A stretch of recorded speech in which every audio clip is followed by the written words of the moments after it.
en nuestro corazón, Señor. Y ya es tú la dirección, Padre Santo, Señor, del propósito que tienes con cada uno de nosotros, Señor, para tu iglesia, Padre amado. En nombre de tu Hijo amado Jesucristo, Señor, a ti disponemos este tiempo, Señor. Amén. Amén, amén. Bueno, pues la vez pasada hablamos, gracias Rafa, la vez pasada hablamos acerca de la autoridad, ¿cierto? Que tenemos, la autoridad y el poder que tenemos como hijos de Dios y cómo es importante poder entender nuestra posición en Cristo para poder ejercer esa autoridad, ¿vale? ¿Verdad? Hola Lore, no te había visto. 8:35. 8:35. A partir de este momento no recibimos a nadie más y arrancamos, ¿listo? Vale. Ay, esto se me está pasando las... Vale. Te queremos, Marcela. No, Gracias, pues Marci. ya me imagino yo un día llegando tarde. Me acordaré de este día. Listo. Entonces, el capítulo 6 se llama Jesús te tiene cubierto. Bueno. Y digamos que... Se llegó el camión de la basura. ¿Me oyen bien o se oye mucho ruido? ¿Me oyen bien? Vale.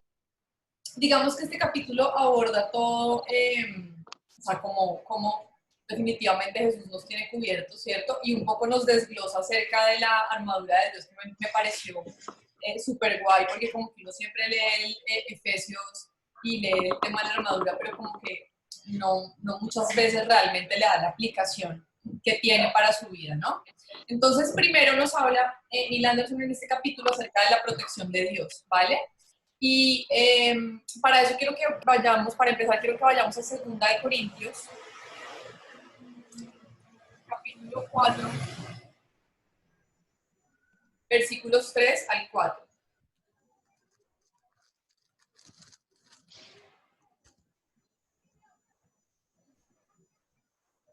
María Paula, perdón, ¿qué libro? Dime. Perdóname, ¿qué libro era? Es que te escuché entrecortado. Rompiendo las cadenas. Es el que estamos trabajando en la capacitación. Romanos. Ah, de la Biblia. Sí.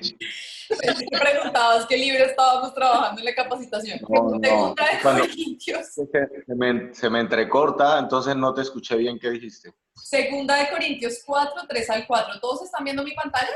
Sí, ahí está en la hojita, Rafa. Sí, está en la hoja. Ah, listo. Vale, pensé que no le estaba. Rafa no mira. Vale, no, es que estaba viendo las imágenes de todos, no la presentación. Listo. Entonces, de este versículo hablábamos también en la sesión anterior, ¿cierto? Dice, pero si nuestro evangelio está encubierto, lo está para los que se pierden. El Dios de este mundo ha cegado la mente de estos incrédulos para que no vean la luz del glorioso evangelio de Cristo, el cual es la imagen de Dios, ¿cierto? Entonces, ¿cuál es la meta de Satanás? Cegar la mente de los que no creen, ¿cierto? Mantener a los incrédulos con la mente cegada. Y un poco lo que nos está diciendo Pablo aquí es eso, ¿no? Que el evangelio está encubierto y lo está para los que se pierden, ¿no? Que el Dios de este mundo, o sea, Satanás, ¿cierto? No permite que ellos vean la luz, ¿cierto? Del evangelio de Cristo. Entonces, aquí hay algo muy importante que ya hemos hablado, pero que es importante resaltar en este punto también, y es que la batalla no termina cuando nos convertimos, ¿cierto? Estamos en un mundo espiritual que es real y esa batalla no termina porque hayamos tomado una decisión por Cristo, ¿cierto? Satanás quiere impedir que acudamos a Cristo en nuestras necesidades o simplemente en nuestro diario vivir. Aún a pesar de esto, que era un poco con lo que terminábamos la vez pasada, no debemos tener temor del mundo espiritual, ¿cierto? Del reino de las tinieblas no tenemos por qué tener temor, aunque la batalla no termine. Ya vimos que tenemos la autoridad y el poder de Cristo. Y aquí Neil Anderson nos da un ejemplo que a mí me parece, la verdad, muy apropiado, ¿no? Y él nos dice que nuestra relación con los poderes demoníacos en el mundo espiritual es como nuestra relación con los gérmenes en el mundo físico, ¿cierto? Entonces, en el mundo físico, yo no puedo ver los gérmenes, ¿cierto? Pero sabemos que están en todas partes.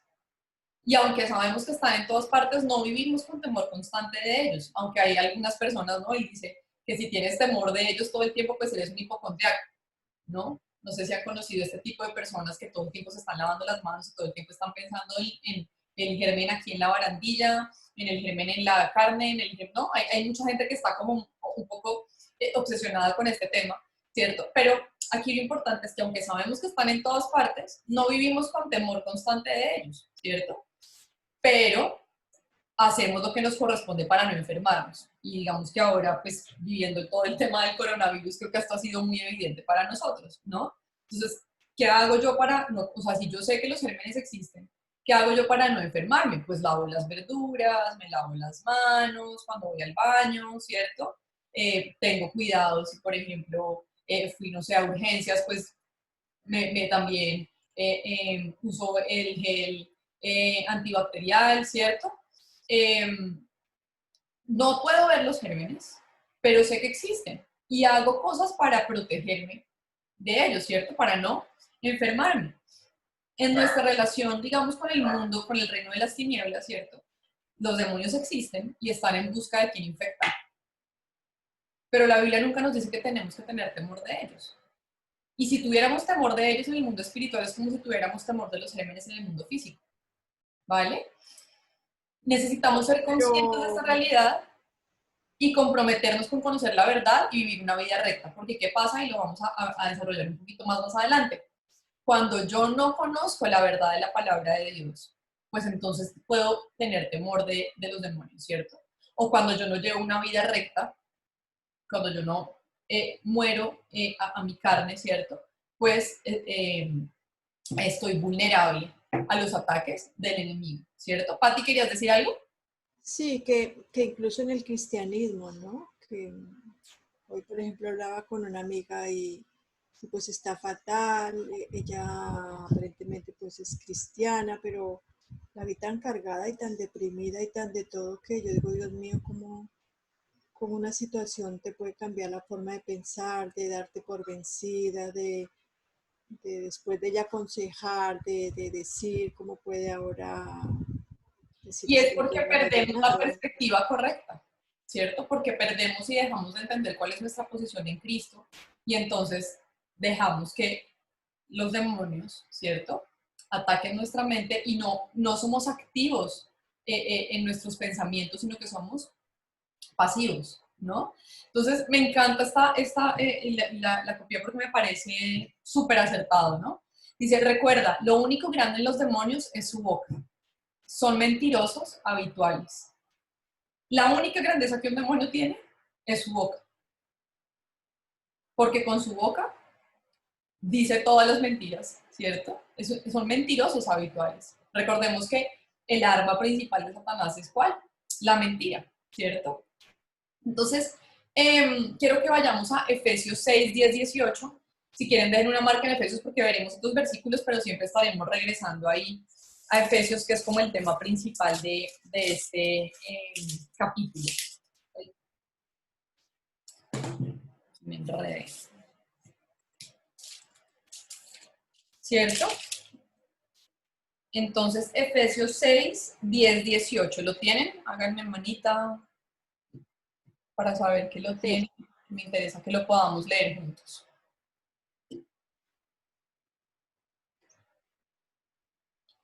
Listo. Dice, por último, fortalezcanse con el gran poder del Señor. Pónganse toda la armadura de Dios para que puedan hacer frente a las artimañas del diablo.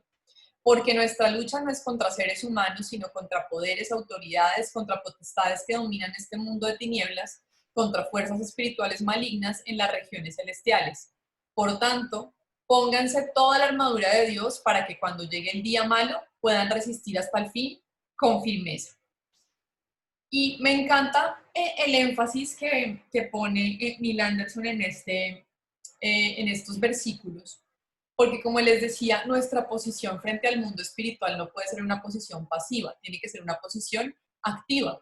Miren todas las palabras que están subrayadas y en letra cursiva, ¿cierto?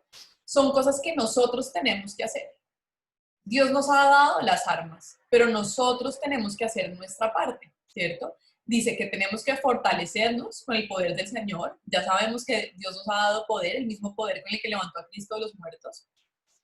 Dice, pónganse toda la armadura de Dios, o sea, yo tengo que ponerme la armadura. Dice, para que podamos hacer frente a las artimañas del diablo. O sea, no es que yo tengo la armadura y cuando Satanás viene salgo corriendo, sino que yo le hago frente, ¿cierto? Dice después de nuevo, pónganse otra vez, ¿no? Insiste, pónganse toda la armadura de Dios, o sea, no pónganse solamente el casco, no pónganse solamente el cinturón, no, pónganse toda la armadura de Dios para que cuando llegue el día malo puedan, y de nuevo, una instrucción para nosotros, resistir hasta el fin con firmeza. Estas son cosas que solamente nosotros podemos hacer y que requieren una actitud activa, ¿vale? Frente al mundo espiritual, no una actitud pasiva, ¿cierto? Entonces, la protección espiritual no es pasiva, debe ser activa, debemos ser activos y entender en este sentido, ¿cierto? Que jugamos un papel muy importante. Y él da un ejemplo, Neil Anderson da un ejemplo de por qué debe ser activa nuestra posición, ¿cierto? Frente al mundo espiritual. Y él da un ejemplo de un soldado, ¿cierto? Y él dice, un soldado puede decir, no, el cuerpo militar de mi país es lo máximo, tenemos aviones, tenemos barcos, tenemos tanques de guerra, tenemos armas, ¿cierto? Tenemos misiles, tenemos todo para protegernos. Pero que él tenga todo eso no quiere decir que entonces cuando él esté en su posición, digamos, de trabajo, ¿cierto? No se ponga caso o no se prepare para disparar un arma. Porque entonces, al primero que se van a llevar como víctima en esa guerra, ¿quién será? Si el soldado está ahí paradito sin casco, sin arma, porque él está tranquilo porque dice, pues como están los aviones, como están los barcos, como están los misiles, pues yo no me preocupo. ¿A quién se va a llevar el ejército enemigo? Pues muy probablemente a ese soldado, ¿cierto? Que no está preparado para la batalla. Entonces, aunque el ejército tenga un montón de herramientas para la guerra, ¿cierto? Un montón de armas para la guerra, pues el soldado tiene que prepararse para la guerra, ¿vale? Y nuestro comandante, ¿cierto? El Señor ya nos ha dado las armas que necesitamos para librar esta batalla. Nosotros tenemos que ponerlas en práctica, ¿vale? Entonces, aquí, por ejemplo, nos habla Neil Anderson de los ataques espirituales en las noches. No sé si alguno de ustedes ha tenido alguna opresión espiritual en las noches cuando están durmiendo. Sí, levanten la manita. Yo, María Paula, Wow. pero fue hace mucho, bueno, cuando no conocía a Dios, me pasó que estaba durmiendo y yo como que me despertaba y veía que yo estaba acostada, pero no podía gritar ni nada. Entonces en mi mente yo empezaba como a decir, ay, Dios mío, por favor, ayúdame, y trataba de gritar y no podía. Y cuando ya como que lograba gritar, pues llamaba a mi hermanita y ya, pero la verdad era horrible. O sea, fue hace muchos años, pero es horrible. Entonces, gracias, Pau. Recordemos que eso que está describiendo Pau básicamente es una opresión espiritual, ¿cierto? Recordemos que Satanás puede atacar de tres maneras: opresión, obsesión y posesión. Como hijos de Dios, no podemos ser poseídos, ¿cierto? Porque el Espíritu de Dios habita en nosotros y entonces no podría habitar un espíritu inmundo en nosotros también, ¿vale? Obsesión es cuando Satanás pone en nosotros un pensamiento que se vuelve obsesivo y nos obsesionamos con eso. Entonces, por ejemplo, en el caso de las mujeres o los hombres que sufren de anorexia, ¿cierto? ¿Qué es la anorexia? Una obsesión, ¿sí? Un pensamiento que se me vuelve obsesivo. Y la tercera manera es la opresión. ¿Y qué es la opresión? Que Satanás quiere, pues, asustarme, ¿cierto? En mi día a día, a veces en el día, ¿no? Pero principalmente se ve mucho en la noche, ¿cierto? Entonces, ¿cómo tomo yo parte activa en los ataques espirituales en la noche? Para tener como un ejemplo claro, digamos, aterrizado, ¿cierto? Miren estos dos versículos que me parecen súper claves, ¿cierto? Primera de Juan 4:4 dice, el que está en ustedes es más poderoso que el que está en el mundo. Y recordemos que cómo ganamos la batalla, reemplazando la mentira por la verdad. No puedo atribuirle a Satanás el poder que no tiene. o que es más poderoso que Dios, ¿cierto? Porque la palabra, claramente la palabra de Dios dice que el que está en nosotros es más poderoso que el que está en el mundo. Y en Efesios 6:10, que lo veíamos ahora, ¿cierto? Dice, fortalezcanse con el gran poder del Señor. Entonces, ¿qué es lo que tenemos que hacer como hijos de Dios cuando nos enfrentamos a una situación de estas? Tenemos que ponernos, ¿cierto?, en las manos de Dios conscientemente, no como un ritual, no como una palabrería, sino conscientes de lo que estamos diciendo y de lo que estamos declarando, ¿cierto? Tenemos que resistir al diablo y volver a dormir. Ya está. Tenemos que entender que Satanás es un enemigo que está vencido. Y aquí hay un punto muy importante, y es que ser atacado no es pecado, ¿vale? No es que entonces porque yo tengo presiones en la noche, entonces es porque soy poco espiritual o porque estoy en pecado. Al contrario, muchas veces cuando somos oprimidos en las noches, eh, Satanás lo que está buscando pues es amedrentarnos, ¿cierto? Miren, a mí realmente esto me ha pasado como 2 veces nada más, y las 2 veces me ocurrieron este año en algún momento, pero a Pablo sí que le pasa mucho, ¿no? Y entonces él pues no puede despertarse, y yo normalmente yo soy súper dormilona, pero no sé, Dios la verdad me ayuda y me despierta cuando él está así. Eh, pero, pero normalmente cuando él tiene estas opresiones en la noche, estamos haciendo algo importante en el ministerio. O sea, o viene un ayuno, o estamos en consejería con una pareja que está súper mal, o viene algo grande, o vienen bautizos, o viene un campamento de jóvenes, por ejemplo, ¿cierto? Normalmente cuando Satanás o sus demonios nos oprimen en la noche, pues muchas veces esto está asociado a nuestro ministerio. Entonces, ¿eso qué quiere decir? Que somos un blanco, o sea, que lo estamos haciendo bien. No que lo estamos haciendo mal, sino al contrario, que estamos haciendo también nuestra labor, que Satanás nos ve como una amenaza y lo que quiere hacer es asustarnos en la noche, pero no puede hacer mucho más que eso. Recordemos que lo más grande que tienen los demonios es su boca. No tiene nada que sea más grande que eso, ¿vale? El que está con nosotros es más poderoso que el que está en el mundo, y no olvidemos esta verdad, porque en la medida en la que creamos y vivamos esta verdad, vamos a poder o sea, desechar, ¿cierto?, el temor que podemos llegar a tener a los demonios, ¿vale? Y entonces después, Neil Anderson nos habla un poco acerca de lo que les decía, desglosa lo que es la armadura de Dios, ¿no? Entonces, vestidos para la batalla, ¿cierto? Entonces, como estamos en una batalla, es necesario vestirnos para la batalla. Uno no ve un soldado que va a la guerra sin su uniforme, sin su casco, sin su, no sé, chaleco antibalas, sin todo lo que tiene que usar un soldado para la guerra. Uno no ve que va el soldado pues en ropa de verano a la guerra, ¿no? Sino que tiene que prepararse y tiene que vestirse para ello, ¿vale? Y ahí mismo, en Efesios 6 vamos a leer versículos 14 al 17.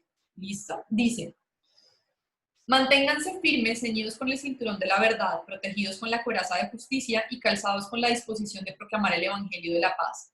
Además de todo esto, tomen el escudo de la fe con el cual pueden apagar todas las flechas encendidas del maligno. Tomen el casco de la salvación y la espada del Espíritu, que es la palabra de Dios, ¿cierto? Entonces, esa es la armadura de Dios, ¿vale? María Paula, pero a veces, o por lo menos yo todos los días me coloco la armadura. Señor, me lomos con la verdad, me hizo con la coraza de justicia, calzo mis pies con el evangelio de la paz, pero a veces no somos conscientes de qué es cada cosa. Exactamente, Pati. Creo que ahí es donde está el problema, ¿cierto? Y creo que nosotros no debemos ponernos y quitarnos la armadura. Debemos tenerla puesta siempre, porque la realidad es que estamos en una batalla espiritual siempre. ¿Qué es lo que tenemos que ser conscientes de lo que significan cada una de esas cosas? Y por eso me encantó este capítulo, porque ahora vamos a desglosar qué significa eso del cinturón de la verdad, qué significa eso de la coraza de la justicia, qué significa eso del casco de la salvación, o sea, cómo en nuestro día a día podemos ponerlo en práctica, ¿cierto? Y entonces, aquí en este punto hay algo muy importante, ¿cierto?, que podemos encontrar, dejen ahí una marquita en Efesios, pero vamos a Romanos 13, 12 al 14.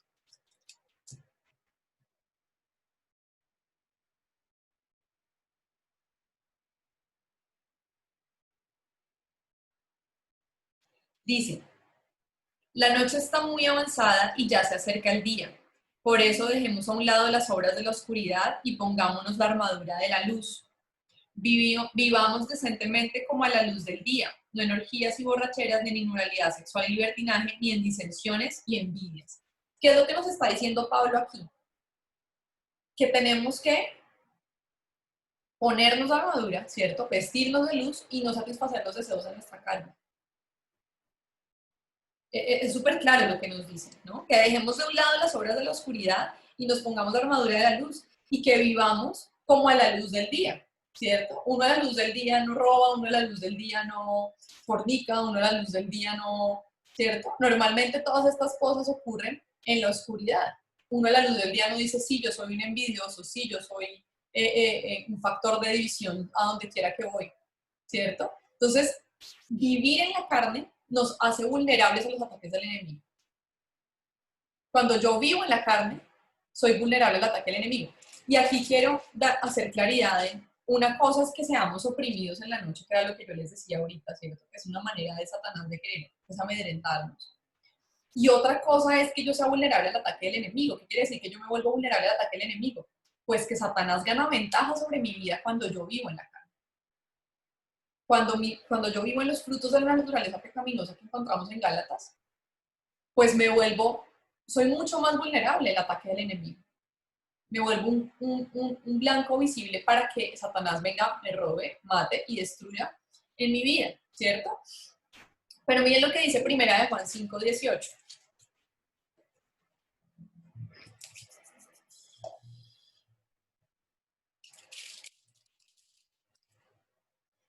Dice, sabemos que el que ha nacido de Dios no está en pecado. Jesucristo que nació de Dios lo protege y el maligno no llega a tocarlo. ¿Por qué el maligno no llega a tocarlo? Porque el que ha nacido de Dios no está en pecado. ¿Quiere eso decir que no pecamos? No, vamos a pecar, somos santos que pecamos ocasionalmente. Pero es que una cosa es pecar ocasionalmente y otra cosa es estar en pecado, ¿cierto? Que vivo constantemente en pecado, que lo planifico, que sé que estoy en pecado y no me importa y vuelvo y lo hago, ¿cierto? Pero miren que el versículo 18 es súper claro y dice que Jesucristo que nació de Dios lo protege y el maligno no llega a tocar. Y me encanta como lo dice Neil Anderson en el libro. Satanás solo puede tocar lo que está a su nivel. Es decir, que cuando vivimos en la carne, nos ponemos al nivel de Satanás. Y entonces ahí él puede tocarnos. Pero si nosotros no estamos en pecado, lo que dice este versículo es que Jesucristo nos protege y que el maligno no llega a tocarnos, ¿cierto? Entonces tenemos que vivir en la luz, tenemos que ser conscientes de no vivir satisfaciendo los deseos de nuestra carne, porque eso nos va a hacer vulnerables, ¿cierto? Entonces, volviendo otra vez a Efesios, miremos cómo el tiempo de los verbos que utiliza Pablo en esta porción de la Biblia, en Efesios 6, 14, 15, nos permite saber que ya tenemos la armadura puesta, ¿cierto? Miren que dice, manténganse firmes, ceñidos con el cinturón de la verdad, protegidos por la coraza de justicia y calzados con la disposición de proclamar el evangelio, ¿cierto? Ceñidos, protegidos y calzados nos están hablando en un tiempo en el que eso ya pasó, ¿cierto? Un poco lo que hablábamos también la vez pasada, ¿cierto? Y en su lenguaje original, el verbo lo que quería decir es, esto ya lo tenemos, ya estamos ceñidos, ya estamos protegidos y ya estamos calzados, ¿vale? Ya la tenemos puesta. Entonces ahora sí que vamos a desglosar la armadura de Dios, ¿vale? Y la primera cosa de la que Pablo nos habla es el cinturón de la verdad, ¿cierto? ¿Qué quiere decir eso del cinturón de la verdad? Recordemos que la palabra de Dios dice, ¿cierto? Que Jesús es la verdad, en Juan 14:6, por si lo quieren apuntar. Y como Cristo vive en nosotros, entonces la verdad está en nosotros. Y es la defensa que tenemos contra la principal arma de Satanás. ¿Cuál es el arma principal de Satanás? La mentira. ¿Y cuál es la defensa que nosotros tenemos? La verdad. Por eso es tan importante conocer la verdad, o sea, conocer a Jesús, ¿cierto? Ahí en Juan encontramos 3 versículos que nos hablan acerca de la verdad, nos dicen que Jesús es la verdad, nos dicen que el Espíritu Santo de la verdad nos guía a la verdad, nos dicen que la palabra de Dios es la verdad, que Dios nos santifica. Cristo le pide al Padre que nos santifique por medio de la verdad, dice, tu palabra es la verdad, ¿cierto? Entonces, al vivir Cristo en nosotros, la verdad está en nosotros, pero tenemos que ejercer esa arma que tenemos, esa arma que Dios nos ha dado, ¿cierto? Entonces, Neil Anderson dice algo que me gustó mucho porque dice que el cinturón de la verdad mantiene las otras partes de la armadura en su lugar, ¿cierto? El cinturón es como lo que yo me pongo para mantener el resto de las cosas, de las partes de la armadura en el lugar que corresponde. Y por eso está en continuo ataque. Por eso el arma principal de Satanás es la mentira. Porque él no quiere que creamos la verdad. Acuérdense que viviremos en la verdad, ¿cierto? O viviremos en la mentira en la medida en la que creamos las mentiras de Satanás, ¿vale? Entonces, de eso hablamos cuando nos referimos al cinturón de la verdad, ¿cierto? La segunda parte de la que nos habla Pablo es la coraza de justicia. Y esto es súper importante, ¿vale? Porque ya hemos sido justificados por Cristo. Cuando, yo no sé si ya lo vieron en el libro, las doctrinas, y una de las doctrinas es la justificación, ¿cierto? ¿Y qué quiere decir eso? Que Cristo se hizo maldición por nosotros para justificarnos, ¿cierto? En Romanos 5:1 me parece importante que veamos este versículo, porque es una verdad que necesitamos tener muy clara, ¿no? Dice, en consecuencia, ya que hemos sido justificados mediante la fe, tenemos paz con Dios por medio de nuestro Señor Jesucristo, ¿cierto? El versículo dice que ya hemos sido justificados. No vamos a ser justificados, sino que ya fuimos justificados, ¿cierto? Entonces, ponerme la coraza de la justicia es mi defensa contra el acusador. Porque ¿qué es lo que quiere Satanás? Acusarme. Entonces yo caigo y Satanás, ¿qué hace? Me culpa, me acusa. Entonces yo tengo que tener puesta la coraza de la justicia para recordar, ¿cierto? Lo que dice Romanos 8:33. ¿Quién acusará a los que Dios ha escogido? Dios es el que justifica. Y lo que acabamos de leer en Romanos 5:1. Ya hemos sido justificados mediante la fe. Tenemos paz con Dios. O sea, ya hicimos las paces con Dios, ya hemos sido justificados. Y esto pues claramente no debe ser entonces vía libre para que entonces yo me la pase pecando, porque ¿qué pasa si yo vivo en pecado? Pues que me vuelvo más vulnerable al ataque de Satanás. Pero sí que necesito usar la coraza de la justicia para tener presente todo el tiempo que yo ya he sido justificada y que Satanás no puede acusarme, ¿vale? Primera de Juan 1:6-8 dice, no, perdón, busquémoslo, pensé que lo había puesto acá. Primera de Juan 1:6-8.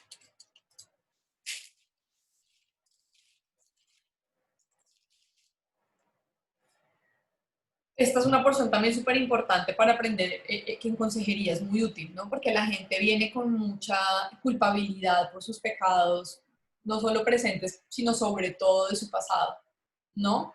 Y esta porción es muy importante, al menos yo la uso muchísimo en consejería. Dice, si afirmamos que tenemos comunión con Él, pero vivimos en la oscuridad, mentimos y no ponemos en práctica la verdad. Pero si vivimos en la luz, así como Él está en la luz, tenemos comunión unos con otros y la sangre de su Hijo Jesucristo nos limpia de todo pecado. Si afirmamos que no tenemos pecado, nos engañamos a nosotros mismos y no tenemos la verdad, ¿cierto? Entonces, andar en la luz no es ser perfecto sin pecado. Significa vivir continuamente de acuerdo con Dios. Es parte de nuestro proceso de crecimiento. Recordemos que en las primeras sesiones hablábamos de esto, ¿no?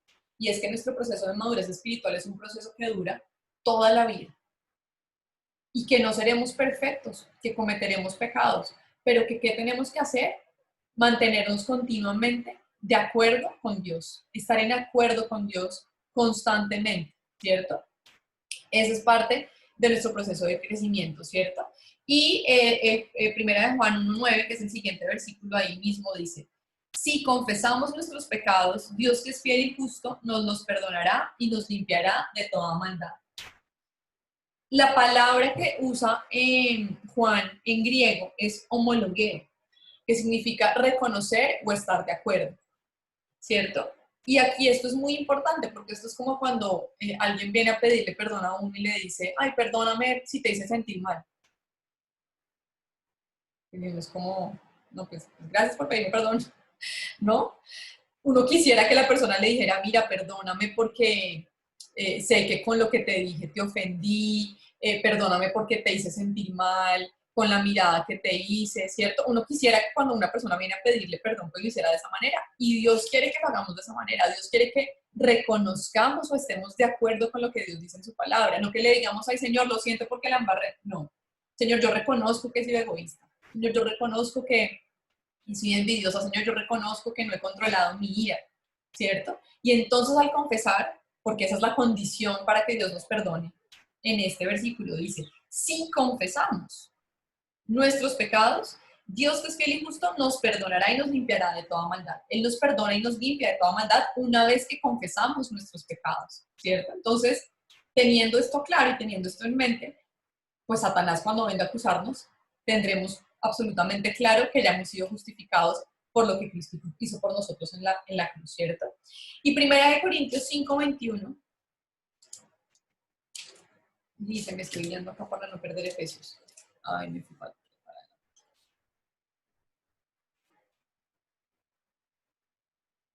1 Corintios 5:21.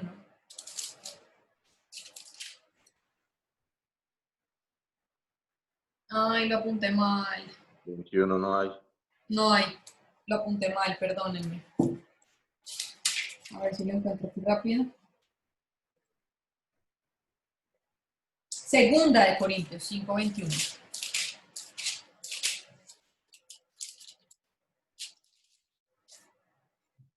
Dice, al que no cometió pecado alguno, por nosotros Dios lo trató como pecador para que en él recibiéramos, ¿qué? La justicia de Dios. Dios trató a Cristo como pecador para que en Cristo recibiéramos la justicia de Dios, ¿cierto? Entonces, tu relación con Dios y tu destino eterno no están en juego cuando pecas, solo tu victoria cotidiana.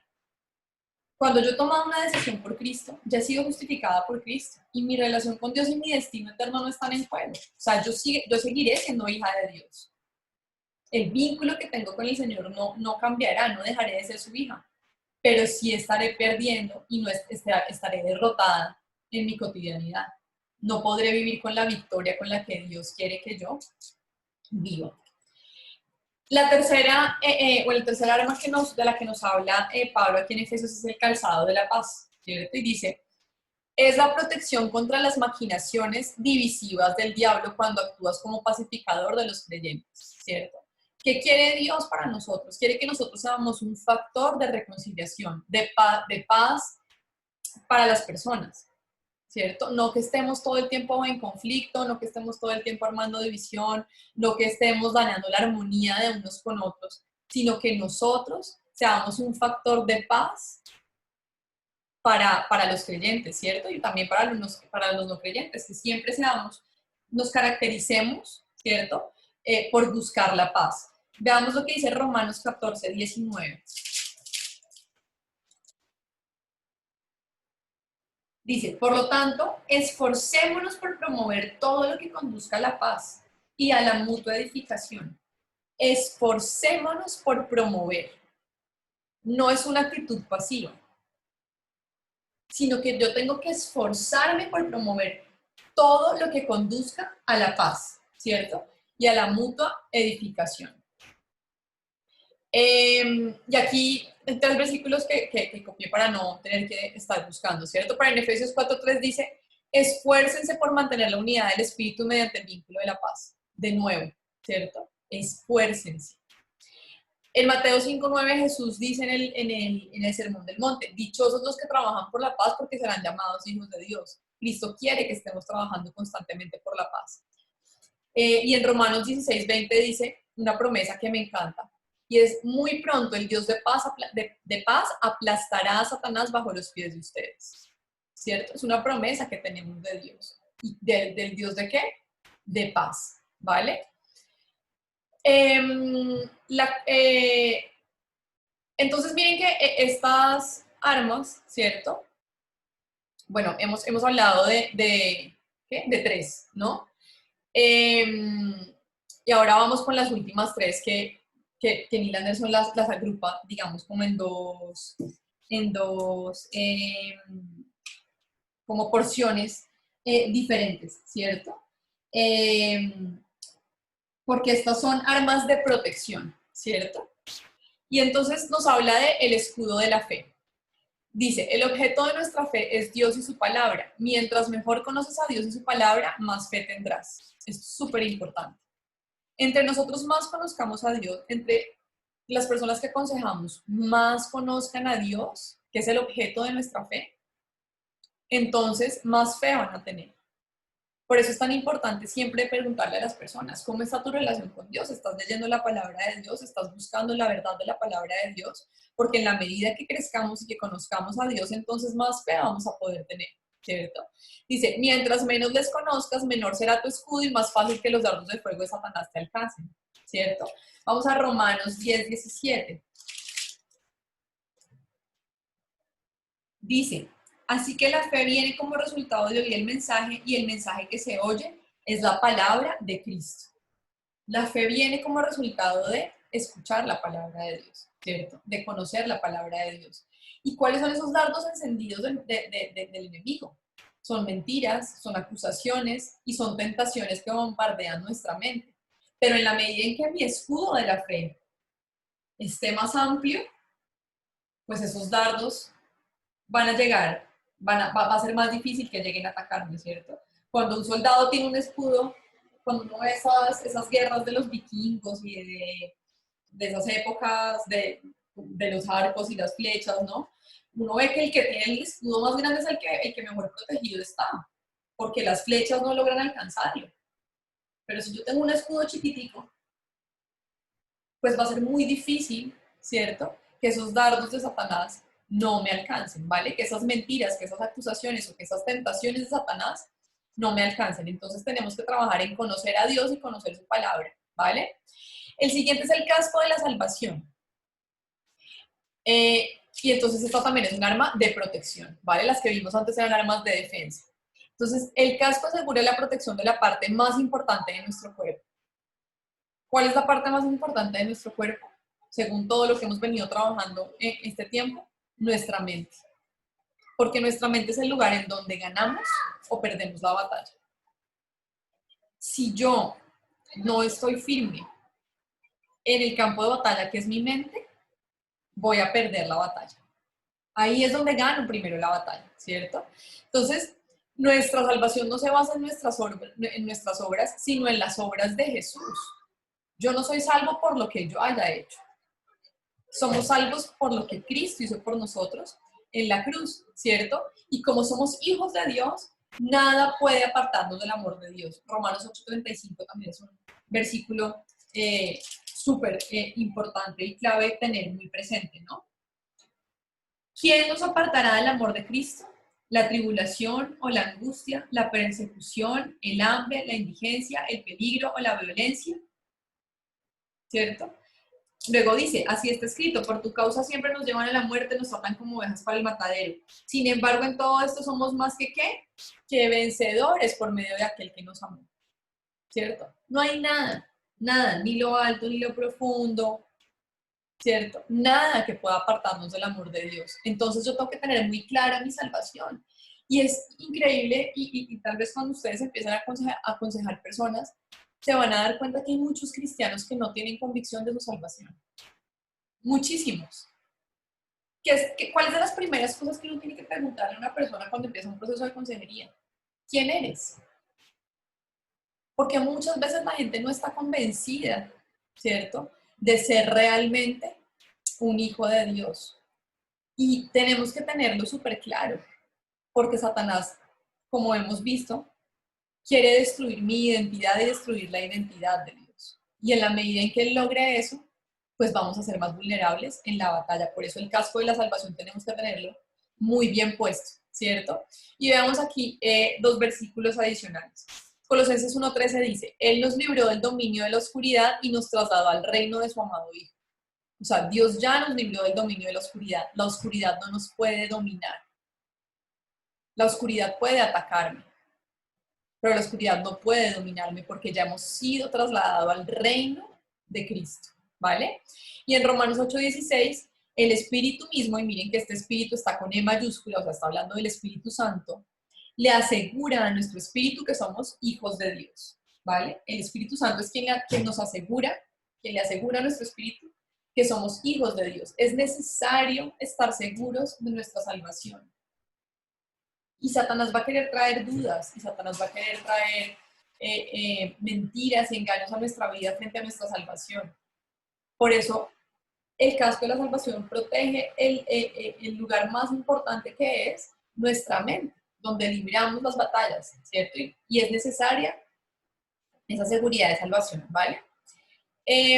La sexta arma de la cual nos habla Pablo en Efesios es la espada del Espíritu, ¿cierto? Dice el versículo, la espada del Espíritu, que es la palabra de Dios, ¿vale? A ver, el versículo 17. Tomen el casco de la salvación y la espada del Espíritu, que es la palabra de Dios, ¿vale? Entonces, la palabra de Dios es la única arma ofensiva en la armadura de Dios. Nuestra defensa contra los ataques directos del diablo es hablar en voz alta la verdad de Dios. Y esto es muy importante, ¿cierto? Porque tenemos que hablar la palabra de Dios en voz alta. Pero espérenme porque me iba a saltar esto. Y es que en este versículo en Efesios 6:17, ¿cierto? Pablo usa la palabra rema en lugar de la palabra logos, cuando está diciendo la palabra de Dios, porque está haciendo énfasis en la palabra hablada de Dios, ¿vale? No solamente en la palabra escrita, sino en la palabra hablada de Dios. Entonces, ¿por qué es importante hablar la palabra de Dios en voz alta? Porque Satanás no es omnisciente, y esa es una mentira o un engaño que Satanás muchas veces nos hace pensar, y es que él puede saberlo todo. Satanás no sabe lo que pensamos. Y hay muchos cristianos que no tienen claro esto. Hay muchos cristianos que creen que como la batalla está en su mente, entonces Satanás puede saber lo que piensan. Y eso es una mentira. Eso es atribuirle una característica de Dios a Satanás. Satanás no es omnisciente. Satanás no puede saber lo que pensamos. Pero ¿qué pasa? Satanás puede ver cómo reaccionamos a los pensamientos que él pone en nuestra mente. Él no puede saber lo que estamos pensando, pero él puede ver nuestra reacción. Así como cualquier persona analizando a otra persona puede ver cómo reaccionan a determinadas cosas sin necesariamente saber lo que la otra persona está pensando, ¿cierto? Entonces, esto es muy importante. ¿Por qué? Porque muchas veces, tal vez cuando estamos digamos, en una guerra espiritual, cuando estamos siendo atormentados, ¿cierto? O molestados por Satanás, como que en nuestra mente decimos, en el nombre de Jesús te reprendo, Satanás, pero no le decimos con nuestra boca.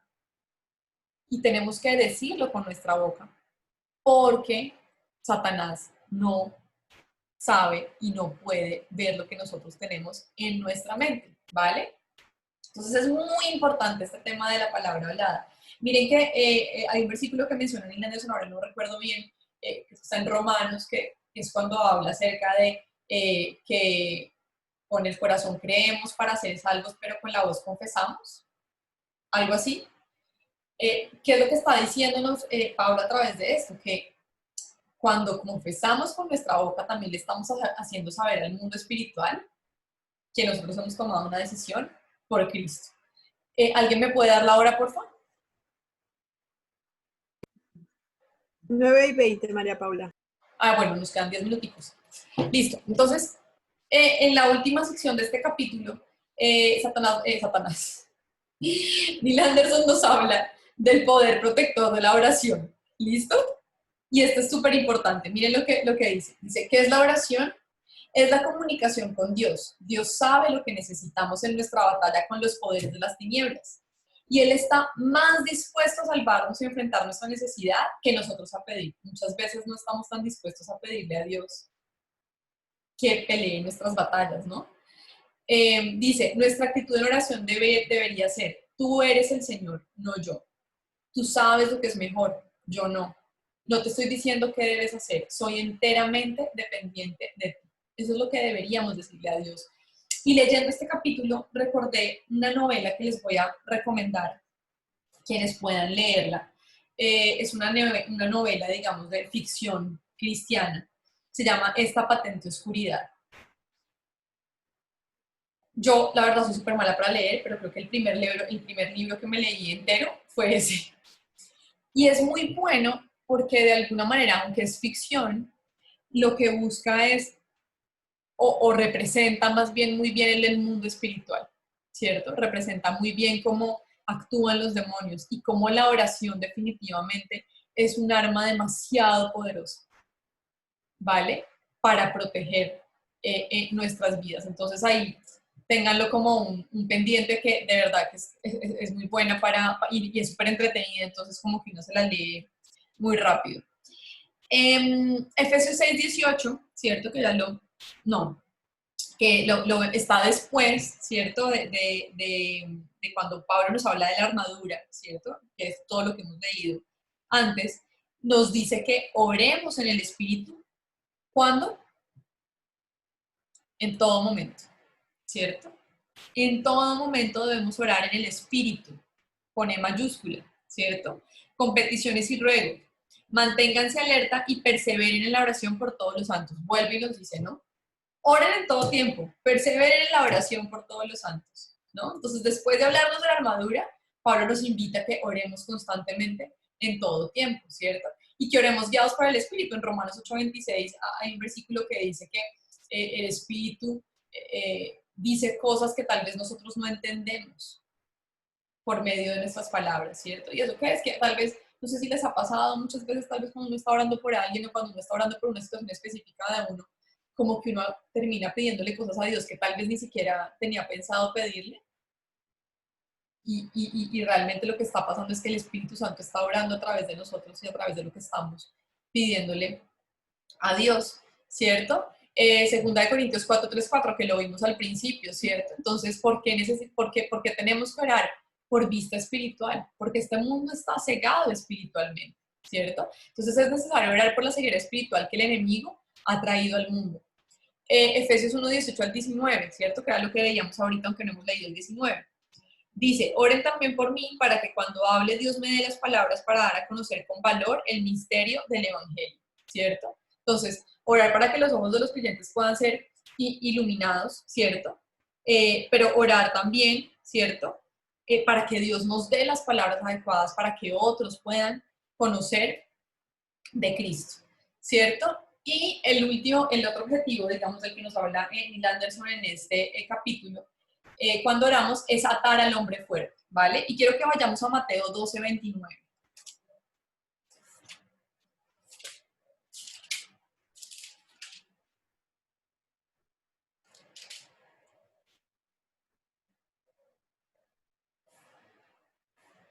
Está hablando Jesús, ¿no? Y dice, ¿o cómo puede entrar alguien en la casa de un hombre fuerte y arrebatarle sus bienes a menos que primero lo ate? Solo entonces podrá robar su casa. Nosotros no podemos rescatar a alguien de las tinieblas o rescatar a alguien de la ceguera espiritual o de la influencia del enemigo si no vencemos primero a quien lo tiene atado. Tenemos que orar por eso, ¿cierto? Y es clarísimo lo que Jesús dice. ¿Cómo puede entrar alguien en la casa de un hombre fuerte y arrebatarle sus bienes a menos que primero lo ate? Primero tenemos que atar al hombre fuerte, primero tenemos que atar a Satanás y sus mentiras, ¿cierto? Para poder pedirle a Dios que quite la ceguera espiritual o la influencia del enemigo de la vida de quienes estamos orando o con quienes estamos trabajando en consejería, ¿no? Miren lo que escribe Neil Anderson. Cuando oramos, no estamos tratando de persuadir a Dios para que se una a nosotros en nuestro servicio a Él. Esto me encanta. Cuando oramos no es que estamos diciéndole a Dios, ay, por favor, Señor, ayúdanos, ¿sí? Ayúdanos. Únete a nosotros en nuestro servicio a ti. Lo que hacemos cuando oramos, ¿cierto? La oración es la actividad en la que nosotros nos unimos a su ministerio. Nosotros estamos al servicio del ministerio de Dios. Y cuando oramos, estamos orando para su ministerio, para lo que Dios quiere hacer en la vida de las personas, ¿vale? Entonces, aquí nos da Neil Anderson 6 como estrategias, realmente es de otro autor, él menciona otro autor aquí en esta parte, ¿cierto? Se me perdió. Fred Dickerson, ¿cierto? Nos da como algunos tips, ¿cierto? Nos dice cómo orar por alguien que está siendo atacado por el enemigo, cómo orar por alguien que está siendo atacado por demonios. Y nos da 6 puntos y ahí yo creo que esto es súper clave si quieren tomarle fotico o lo que sea. Creo que es muy importante tenerlo presente, la verdad. Leyendo esto como que Dios abrió mis ojos a que tengo, por ejemplo, en un caso específico que tengo en consejería, que orar por una persona por estas cosas, ¿cierto? Cuando vemos a alguien que está realmente cegado en su mente, que tiene como una ceguera espiritual, que tiene como un velo que el enemigo ha puesto, es muy importante poder orar por estas cosas. Marcia, creo que lo estás buscando en tu libro, está en la página 102. Entonces el primero es orar para que los demonios interrumpan toda comunicación y ayuda de parte de otros demonios y de Satanás, ¿cierto? Y aquí fue donde pensé en la novela que les recomendé, ¿cierto? Porque definitivamente tenemos que entender que Satanás y sus demonios pues también son un ejército y que se ponen en contacto unos con otros, ¿cierto? Cuando yo voy a una guerra, yo tengo una estrategia con mi ejército y yo pongo en contacto a unos con otros para saber cómo voy a poder ganar la guerra, ¿cierto? Y aquí también hay otro libro súper recomendado, Cartas del Diablo a su sobrino. Es una novela de C.S. Lewis que ilustra, ¿cierto? También esto, ¿no? Lo que hace es que es como un demonio que le está escribiendo a su sobrino que está entrenando en este arte, ¿cierto? Le escribe unas cartas. Entonces también nos abre los ojos al mundo espiritual muchísimo. Lo segundo es orar para que los demonios sean confundidos y debilitados en su influencia sobre las personas. Tenemos que orar porque los demonios se confundan y porque sean debilitados, ¿cierto? Porque no tengan la influencia que tal vez están teniendo hoy en X o Y persona. Lo tercero es que tenemos que orar que las personas sean fortalecidas en la fe y entiendan su posición en Cristo. Que realmente las personas entiendan su posición en Cristo. Y miren que insistentemente, todo el tiempo, Neil Anderson nos está hablando de esto. Tenemos que entender nuestra posición en Cristo. Tenemos que entender nuestra posición en Cristo. Hasta que no entendamos nuestra posición en Cristo, no vamos a poder entender esta realidad espiritual y el papel que nosotros jugamos en esta realidad espiritual, ¿cierto? Dice que las personas sean fortalecidas en la fe, entiendan su posición en Cristo, confíen y obedezcan la palabra de Dios. Muchos cristianos tal vez conocen la palabra de Dios, pero no confían en la palabra de Dios. No tienen confianza en que lo que dice la palabra de Dios es verdad para sus vidas. Y tenemos que orar para que eso pase en las personas y para que ese velo se caiga. El cuarto es orar para que la persona pueda distinguir entre sus pensamientos, sentimientos y los de Satanás. Y esto es súper importante. Porque muchas veces, y no sé si recuerdan, creo que no sé si en la sesión pasada o en la anterior, hablábamos de un ejemplo de un señor que Dios le había dicho que iba a ser pastor y que iba a hablar a muchas naciones, y que entonces él le decía a Neil Anderson que Dios le decía que fuera a la iglesia mormona. Y Neil Anderson decía, pero Dios, ¿cómo? ¿Por qué te va a decir que vayas a la iglesia mormona? Tal vez esa persona no estaba distinguiendo entre sus pensamientos, sus sentimientos y los pensamientos de Satanás. Y tenemos que orar constantemente para que las personas puedan distinguir esto, incluso en nuestras vidas, ¿no? Que podamos realmente distinguir de lo que nosotros pensamos, de nuestros sentimientos y de los pensamientos de Satanás, ¿vale? El quinto es orar para que la persona pueda reconocer la presencia demoníaca, no se confunda y esté dispuesta a buscar consejo y ayuda espiritual, ¿cierto? Que la persona pueda identificar claramente, esto no viene de Dios, para que en su mente no esté confundido y para que busque ayuda. Esta es una batalla que no podemos ganar solos, esta es una batalla que ganamos de la mano de alguien, ¿cierto? Que necesitamos consejo y ayuda espiritual. Muchas veces no vamos a saber cómo resolver nosotros los problemas. Necesitamos de alguien que nos ayude y que nos haga ver también las cosas de otra manera, ¿no? Y desde otra perspectiva. Y la última es orar para que Dios proteja y guíe a su hijo. O sea, que estamos hablando de personas creyentes, ¿vale?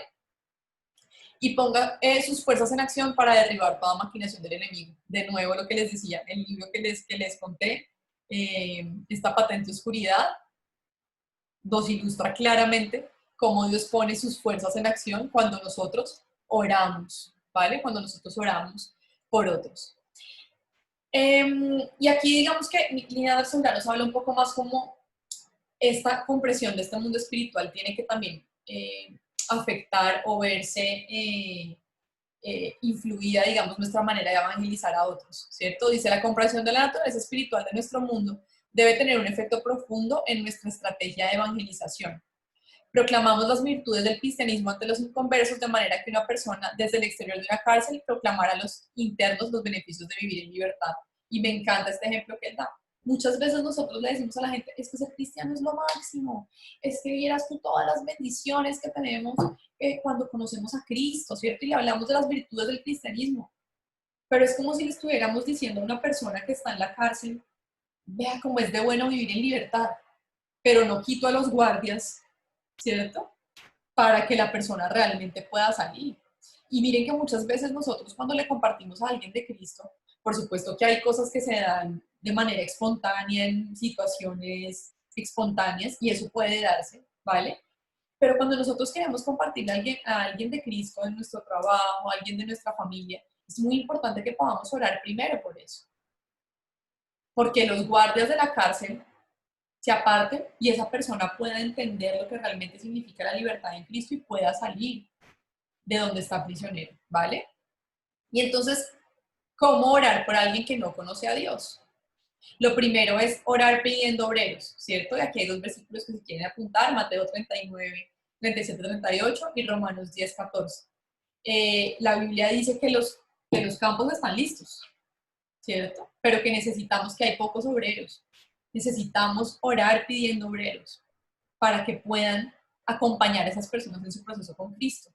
Lo segundo es orar para que Dios les dé vida a estas personas, ¿cierto? Lo que dice Juan 10:10, que Cristo ha venido a darnos vida y vida en abundancia. Y lo que dice primera de Juan 5:16, lo voy a leer rápidamente, porque ya lo leímos. No, dice, si alguno ve a su hermano cometer un pecado que no lleva a la muerte, ore por él y Dios le dará vida, ¿cierto? Ore por él, ore por los otros. Hay que orar por los demás para que realmente puedan encontrar vida en Cristo. El tercero es orar contra los pensamientos que se levantan contra el conocimiento de Dios y que Satanás se ha atado. Recordemos lo que hemos hablado constantemente durante esta capacitación. Tenemos que destruir todo argumento que se levanta en contra del conocimiento de Dios, en contra de lo que dice la palabra de Dios. Y tenemos que orar a Dios porque esas mentiras que las personas han creído, esos engaños que las personas han creído, se caigan, ¿vale? Y lo cuarto es orar para que los ojos de esta persona se abran a la verdad y tengan realmente libertad en Cristo, ¿vale?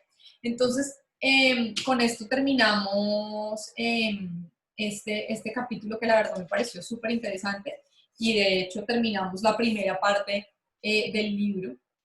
No sé si alguien tiene preguntas, opiniones, si alguien quiere decir algo, si alguien se ha sentido identificado tal vez en algo.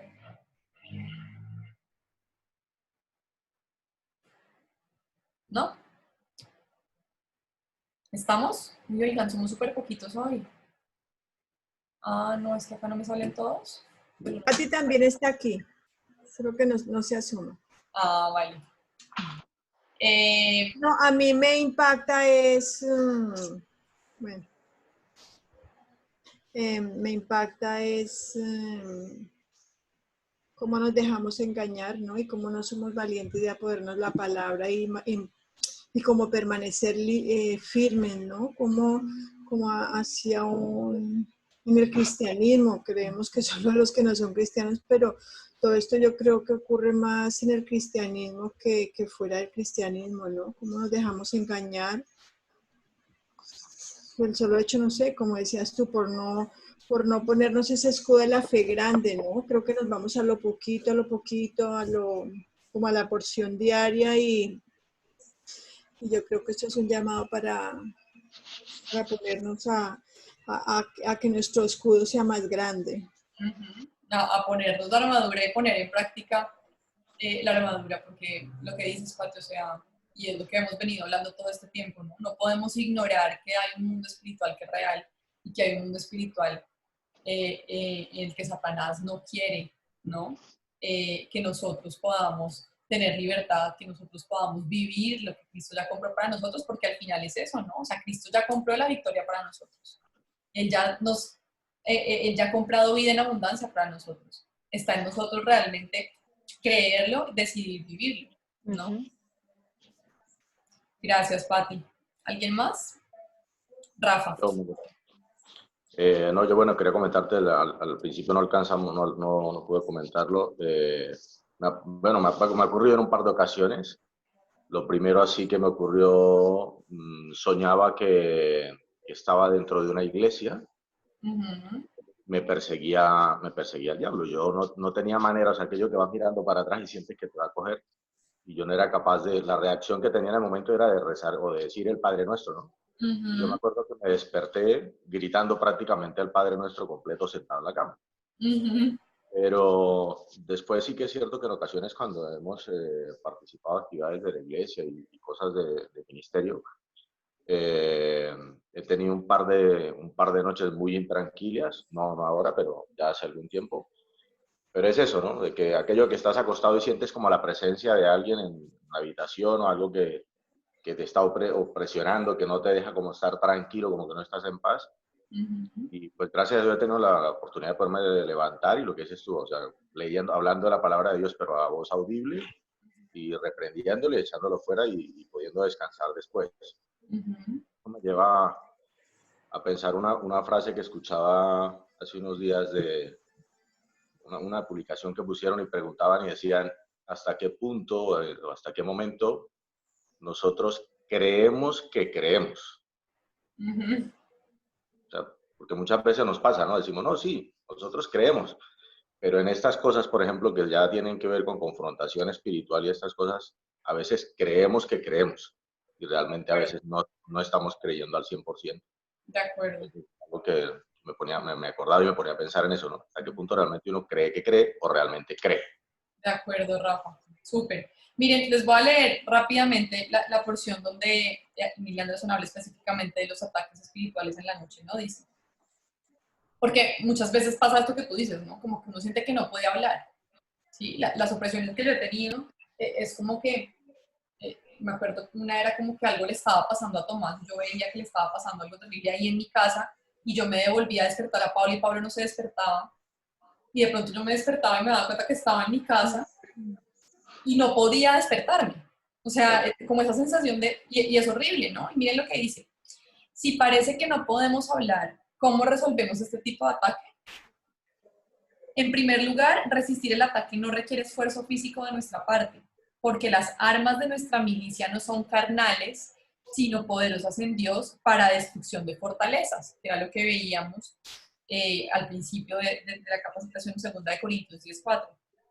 Dice, la respuesta carnal inicial contra tales ataques es generalmente el temor, pero no el temor de Dios. Tratar de salir de ello por ti mismo, pero Tratar de salir de ello por ti mismo, pero las posibilidades son de que permanezcas allí retorciéndote por un momento. En segundo lugar, toma nota de la orden de las Escrituras en Santiago. Sométanse a Dios, resistan al diablo y él huirá de ustedes. ¿Cierto? Entonces, ¿cómo me someto a Dios? Obedeciéndolo.